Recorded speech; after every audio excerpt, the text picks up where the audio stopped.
Pernah nggak sih Anda ngerasa ada perubahan-perubahan kecil dalam keseharian, terus jadi bertanya-tanya, ini kenapa ya? Hari ini kita bakal coba kupas gimana caranya peristiwa internasional yang kelihatannya jauh banget, ternyata dampaknya langsung terasa di dompet dan hidup kita. Yuk kita mulai! Nah, semuanya berawal dari sini. Dari kalimat sesederhana ini yang mungkin sering kita dengar di warung kopi. Ini bukan cuma keluhan soal porsi kopi yang berkurang loh ya. Ini tuh semacam sinyal, gejala dari sebuah cerita yang jauh lebih besar, yang akan kita bedah sama-sama. Oke, di bagian pertama ini, kita fokus dulu ke bagaimana tekanan ekonomi skala besar itu pertama kali muncul. Bukan di berita-berita utama, tapi justru dalam pengorbanan-pengorbanan kecil yang kita buat setiap hari. Dan warung kopi jadi cerminannya yang paling jelas. Coba deh lihat perbandingannya. Tajam banget kan? Ini bukan soal perubahan selera atau gaya hidup. Kopi yang tadinya segelas penuh jadi setengah, atau rokok yang sekarang diirit-irit, itu adalah cerminan realitas ekonomi yang baru. Ini adalah penyesuaian yang terpaksa kita lakukan, bukan pilihan. Sekarang kita coba tarik benang merahnya. Gimana semua ini bisa terhubung? Kita akan telusuri jejak dari kesulitan-kesulitan pribadi yang tadi kita bahas sampai ke akar penyebabnya di panggung global.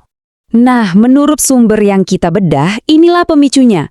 Sebuah konflik global yang efeknya merembet ke seluruh dunia, bikin harga barang-barang jadi pada naik. Ini adalah perspektif dari mereka yang merasakan langsung, yang menyambungkan susahnya hidup sehari-hari dengan peristiwa besar nun jauh di sana. Inilah pertanyaan kuncinya kan, gimana bisa sesuatu yang terjadi jauh banget di belahan dunia lain, rasanya begitu dekat sampai-sampai bisa mengubah takaran kopi di gelas kita? Jembatan inilah yang perlu kita pahami, biar kita bisa lihat gambaran besarnya. Jadi ini dia efek dominonya. Ada konflik global, rantai pasokan, dan pasar jadi kacau. Akibatnya, harga barang-barang meroket. Dan pada akhirnya, beban ini jatuh ke pundak semua orang, terutama mereka yang paling rentan, yang merasakan dampaknya paling dalam. Setelah kita paham rantai penyebabnya, yuk kita kembali fokus ke dampak yang paling terasa, beban emosional dan finansial dari kenaikan harga ini. Karena ini bukan cuma soal angka, ini soal rasa. Kalimat ini rasanya ngena banget ya, nilai uang yang kita pegang seolah-olah menyusut. Daya beli kita menurun, dan apa yang dulu rasanya cukup, sekarang jadi serba kurang. Inilah inti dari tekanan finansial yang dirasakan setiap hari.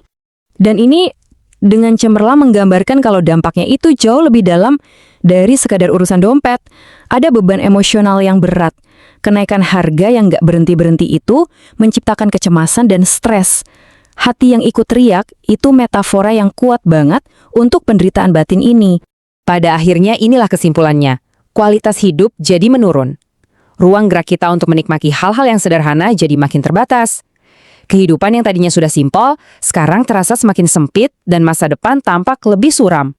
Tapi, di tengah semua kesulitan ini, ada sebuah kekuatan yang mendorong orang untuk terus maju. Di bagian terakhir ini, kita akan coba gali lebih dalam, apa sih motivasi yang bikin orang-orang tetap bertahan melewati masa-masa sulit seperti ini. Ketahanan, ini bukan sekedar kata ya.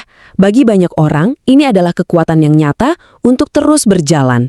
Tapi kekuatan ini nggak muncul gitu aja dari ruang hampa. Dia muncul dari sebuah sumber yang sangat spesifik dan sangat personal. Nah, inilah jangkarnya di tengah badai ekonomi.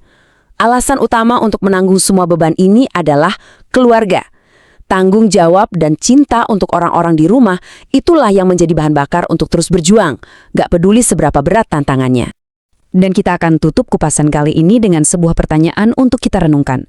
Saat kita menghadapi tekanan dari luar yang rasanya nggak bisa kita kendalikan, entah itu ekonomi atau masalah pribadi, dari manakah kita masing-masing menarik kekuatan untuk bertahan? Apa keluarga di rumah versi kita?